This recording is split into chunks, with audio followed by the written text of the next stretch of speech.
여러분 안녕하십니까?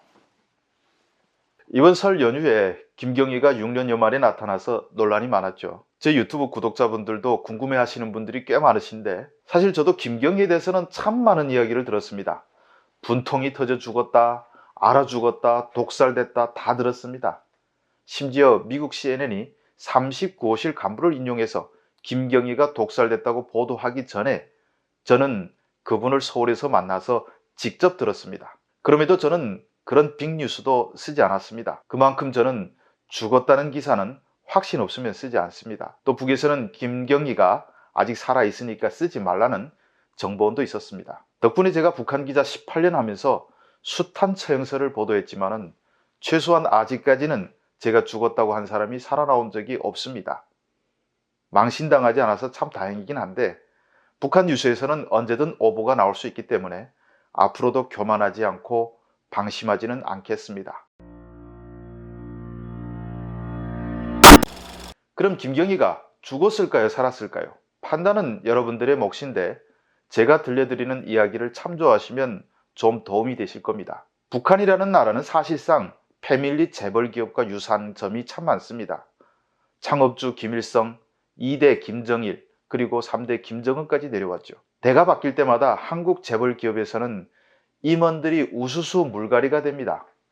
북한은 말을 안 들으면 죽여버리죠. 김정은이 급작스럽게 경영권을 넘겨받아서 8개월쯤 뒤에 장성택이 중국을 방문합니다.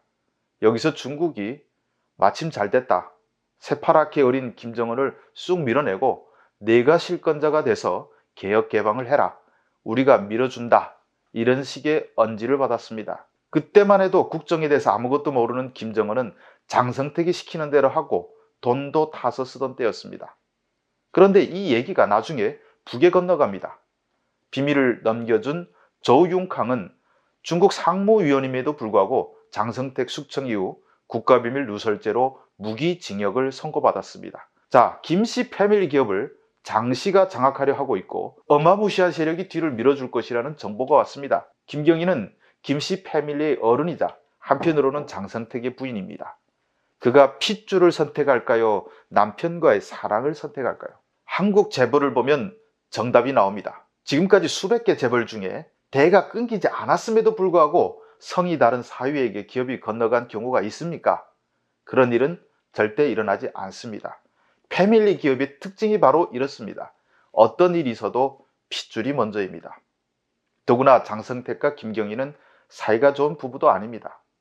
장성택이 1970년대 후반부터 김정일에게 각종 특각을 지어바치고 여자들을 공수하면서 자신도 여색에 깊이 빠져들었습니다. 남편이 오빠와 어울리면서 맨날 밖에서 딴 여자들과 놀아나자 김경희도 1980년대 후반부터 정부를 두었고 경공업부 부부장, 유명 바이올리니스트 등이 애인으로 거명됐습니다. 둘은 별거 관계나 마찬가지지만 그래도 자식이라는 끈이 있었습니다.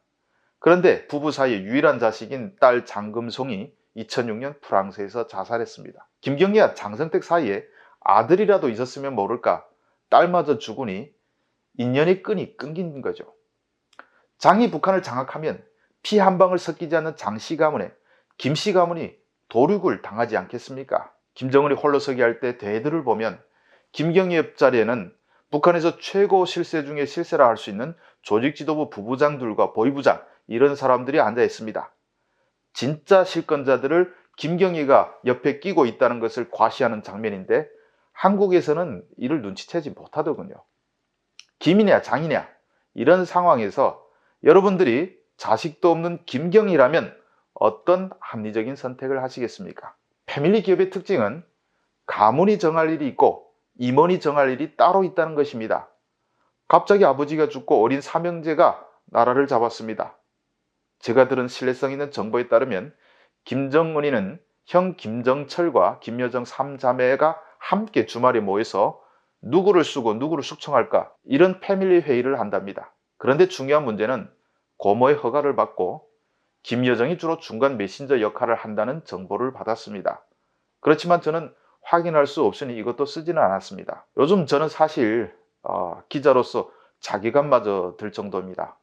서울에 앉아서 조직지도부, 서기실, 보위부 등 북한의 모든 핵심 부서들과 즉시 연락할 능력을 갖고 김정은의 일거수일투족을 특종이라고 중계하는 분들이 있는데, 그런 어마무시한 정보력을 가진 분들이 기자가 돼서 퓰리처상을 매달 받아야 하는 것 아니겠습니까? 자, 김경희가 이번에 걸어서 극장에 나타나는 영상이 떴고 공식 부활을 선언했기 때문에 김경희 활동은 앞으로도 더 있을 겁니다. 진짜다 가짜다 논쟁은 앞으로 계속 이어질 테니 그때 더 이야기하기로 하고, 다음 동영상에는 정보력이 뛰어난 분들은 당연히 알아서 전했어야 할 텐데, 이상하게도 아직 한국에는 전혀 알려지지 않은 김경희 관련 충격적인 내용을 전하려고 합니다. 들어주셔서 감사합니다.